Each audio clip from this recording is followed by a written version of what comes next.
کہ یہ جشن ولادت کس صحابی نے منایا تھا، اب آپ نے پوچھیں گے تغرا کس صحابی نے لگایا تھا، سب لگاتے ہیں۔ بریانی کس صحابی نے کھائی تھی،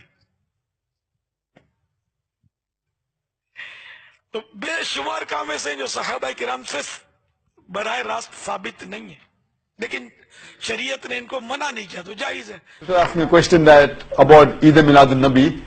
آپ دیکھیں گے کہ ہمارے مسلم معاشروں میں جتنے ہیں، خصوصاً انڈیا، پاکستان اور ممالک میں، کہ ایک عید میلاد النبی منایا جاتا ہے، وہ birthday of the prophet. اور اگر آپ دیکھیں گے یہ 12 ربیع اول ہے، اور جہاں تک کہ ہمیں حدیث کی روشنی میں ہمیں یہ ثابت نہیں ہوتا ہے کہ محمد صلی اللہ علیہ وسلم نے کبھی اپنا سالگرہ بنائے، یا صحابہ نے یا تائین یا تبع تائین نے کبھی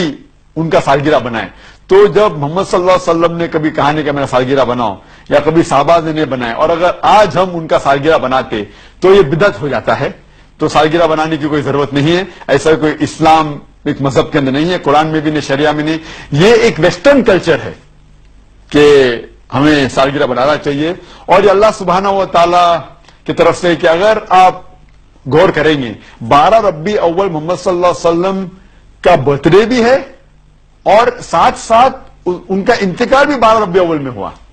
تو اگر میں آپ سے پوچھوں گا کہ 12 ربیع اول ان کا ڈیتھ اینیورسری بنا رہے ہیں، برتھ اینیورسری بنا رہے ہیں، تو اللہ سبحانہ و تعالیٰ جیسا کہتے مکر اللہ واللہ خیر الماکرین، سورہ عمران میں سورہ نمبر 3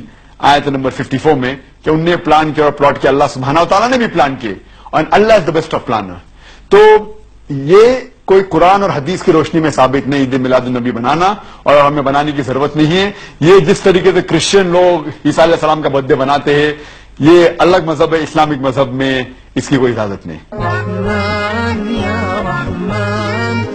ساعدنی یا رحمن اشرح صدری قرآن املأ قلبي قرآن واسق حياتي قرآن